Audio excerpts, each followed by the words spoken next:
presses information. I find fascinating and also gratifying that the top reason is to allow the existing staff to concentrate on strategic as opposed to tactical tasks.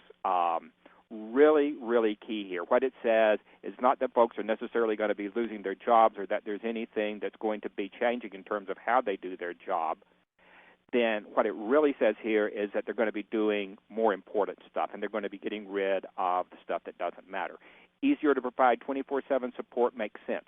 Cost cutting. Interesting that these next three, in fact, the next four, are all essentially the same. Cost cutting, at getting access to a new skill set, reducing deployment time, easier than adding staff, 37% to 42%.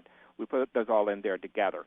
Easier than training, yeah, that's important. But the key point from this one, the key takeaway, is making the existing staff much more productive by allowing them to concentrate on strategic as opposed to tactical issues. Steve, now, just one question on that. I mean, I buy into that. That sounds good, etc. The real challenge here for our IT professionals is making sure that as their jobs are shifting from the more tactical, the more strategic, they're getting the training they need, and that's not just a 1 or 2 week training class. That's on-the-job training, etc. So that's one part of the responsibility of IT management, but also a responsibility of the IT professional. So this is both an opportunity and a challenge for us. Yes, and it's very interesting. One of the questions that we asked in the survey that we haven't released the data on yet concerned training budgets. Mm-hmm. And training budgets seem to be going down significantly over the next year, and particularly training budgets for going to conferences, et cetera, that require travel. So, hey, folks, watch for more of these webinars. It might be the only way that you're able to get training. But the other part is, so far as strategic versus tactical, we've spent a lot of time over the last 30 years learning tactical tasks, learning what a frame relay frame looks like, where we weren't concentrating on strategic. And so we have to make sure that that training goes in the right direction. Speaking of funding, the next slide is, to me, absolutely amazing. Well, actually, it's not absolutely amazing. It's absolutely astounding in the way that it verifies what a lot of us were thinking. We asked the question, what changes do you see in 2009 so far as the importance of IT functions and the available funding for IT functions? Clearly, as we are in a period of economic challenge, to put it mildly, IT has to be one of the ways out of it. But how are we going to be funding that? Well, let's start looking at the fourth set of bars to the right. There we see 46% of the respondents said that they were going to have some increase in the importance of IT functions. And in fact, it's going to be over half if you add in the significant increase. How many people are going to get more funding for that? Less than 20%.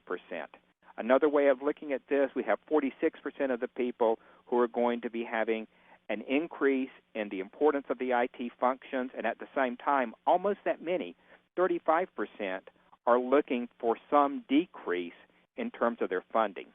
So clearly what we're going to be challenged with over the next year or so in particular is looking at how to do more with less, which kind of brings up the question then of why now?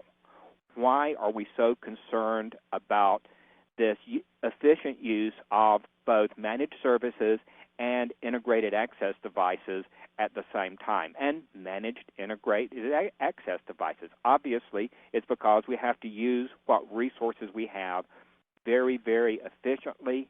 We have to concentrate on strategic as opposed to tactical tasks, and that doesn't mean we're going to be able to sit still. Those new applications are going to be continuing to roll out, and so consequently, we've got to be able to deploy these new applications very, very rapidly. So at least from my point of view, the bottom line is that we have a mandate before us for efficient use of IT, and one of the ways to accomplish this is via the use of integrated managed services as a way to not only economic survival, but actually an opportunity for success and making your company more successful than the next.